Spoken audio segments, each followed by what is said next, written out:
Hello everyone, I'm Dr. RameshRamachandra and welcome to a special episode of our podcast, Thriving in the Age of Disruption. I'm honored to be your host and guide in the journey of personal and professional growth. Today, on March 8th worldwide, we are celebrating International Women's Day 2024 under the campaign theme, Inspire Inclusion. The many important social, economic, cultural, and political achievements of women around the world make this truly a momentous occasion where we get to mark a call to action for accelerating women's inclusion and empowerment. International Women's Day has a rich history spanning well over 100 years. It began with the first gathering in 1911, supported by more than 1 million people. Today, International Women's Day belongs to all groups, collectively everywhere, transcending borders, groups, and organizations. The theme, Inspire Inclusion, reminds us that when we inspire others to understand and value women's inclusion, we build a better world together. It's all about fostering a sense of belonging, relevance, and empowerment for girls and women everywhere. I'm excited to share the unique voices of Changemakers in the Thriving in the Age of Disruption podcast series, who are sharing their unique perspectives. I hope their stories will touch, inspire, and activate you.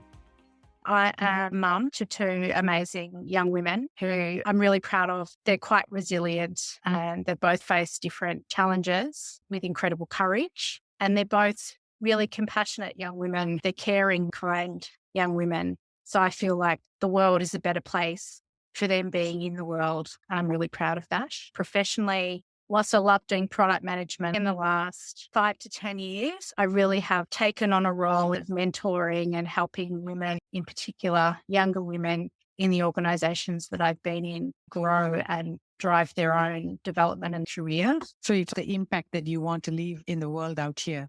Yeah, I love that Madeleine Albright quote that there's a special place in hell for women who don't help other women. And I really try and take that on as a mantra because I feel an obligation to help, support, coach, mentor, just be a psychological support, give a psychologically safe space for younger women to have vulnerable conversations about what they're struggling with or where they want a little bit of guidance or insight. What's your experience been? What have you done? So I think for older women, we need to take that responsibility seriously and try and help lift up those around us and help them progress through their career. I think for younger people who are earlier in their career, try and find your tribe wherever you are. And your tribe might be within your organization or it might be beyond your organization, something like Product Women, where you can come and have those conversations. But within your organization as well, there's bound to be people, and not just women. I've had some amazing male mentors who've really helped me in terms of my career decisions, but find those people that you can have those conversations with.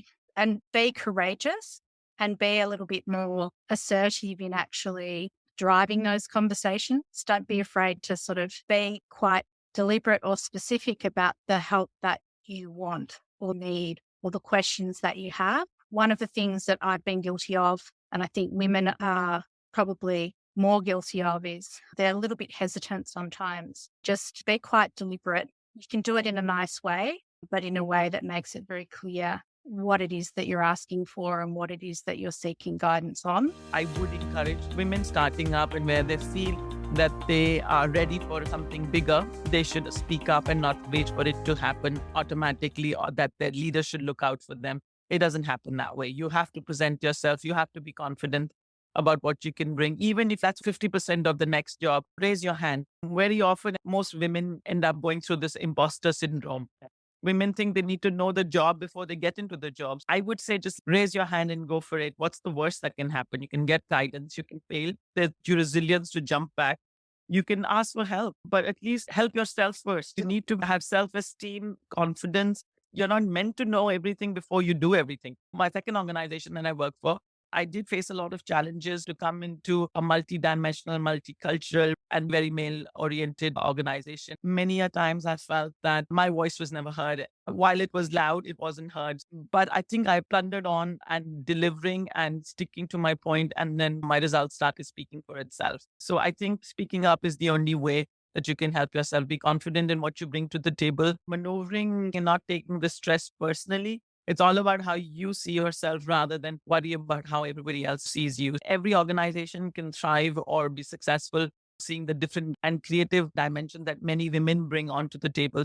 Vietnamese the women representative very well in the labor force. There are about 24-25% of the top leader in the corporate sector. Our Vietnamese women are very strong and we have good status in the society. So to become a woman leader is becoming more common now. But it's also another challenge for the women leader because we live in the world that may not really aware about the differences and the strength and weakness the women and men. So we tend to apply quite a stereotype model of the leader. And they use the same parameter for the women and men. That is dangerous. And I think that as a woman, we have some special issues that could affect our life and work. I don't think that we should be the same as a woman and man leader, but it's tough. It will take time for people to recognize who we are as a woman leader, what we needed, what to make us special, and what they needed to support us. For example, women tend to have less time for themselves. They have to spend time for work and for family. So they have less time to take care of themselves or to build a stronger network with the college and with others. I see that as a man tend to get together very easily, but as a woman, we have to consider many things before that spend time for the socialization. So that is one disadvantage. But also the women tend to be more caring about the people, about the relationship rather than profit only. So people may misunderstanding and think that women leader may not be ambitious as the man. And that's why much less investment in women compared with men when they do fundraising. So they don't believe in the leadership and the growth plan and risk-taking of the women. But that is a very man perspective. That is something we should change because nowadays a company can grow by many different ways and not only aggressive grow, but they may have a more sustainable and more balance in between the social or business mission. So I think the future business women will play very important role to build a more sustainable economic and the world in the future. But it's because it's closer to the nature of the women. My mom always had some new business idea or other. When I was growing up, I think that probably had a bearing, and she was quite influential at home. Instead of talking about the neighbors, we would talk about ideas, the dinner table. So what do you do now as a mom about inculcating this entrepreneurial mindset with your two daughters? I try and share what's going on at work with them. And to be honest, I think about this quite a lot. Am I doing enough? Am I doing like what my mom did? I don't think I am. And sometimes I reproach myself, but at the same time, I also have to look at the children. They are built a bit differently from me, I must say. I try and catch what's interesting to them, right? But what's important for them is I always share what's going on at work, my challenges, my triumph. And I try to get them to do things like this special project, for example, creating cards with presentation tools and so on. They get to practice this before they get into the workplace. Because for Vietnamese, we respect family and we must spend time for family. For example, the children, I cannot spend the whole time on my job. And for the women-led company, it's much more harder, especially when they are young. They have to cope with how to lead their staff, not only herself, how to work with her staff smoothly. And so my job is I help them with teamwork, how to make their company more stable and make a better team work together in the first stage of the company. One thing I see that an advantage for the women leadership is we have good sensitivity, empathize with people. But sometimes it's a disadvantage also because you see we care so much. I think when a women leader can control how to keep balance, that is good for their business. Thank you for joining me in this celebration of International Women's Day. Let's take a moment to reflect on the vision of a gender-equal world, a world free of bias and discrimination, a world that embraces diversity, equity, and inclusion, where differences are not just accepted but celebrated. Of course, International Women's Day is not just about a single day of celebration. It's about igniting sustainable, lasting change. It's about inspiring action and fostering a culture of inclusivity every day in every aspect of our lives. Remember, International Women's Day belongs to everyone, everywhere, and each one of us has a role to play in creating a more inclusive world. Finally, I'd like to leave you with 3 questions to ponder upon.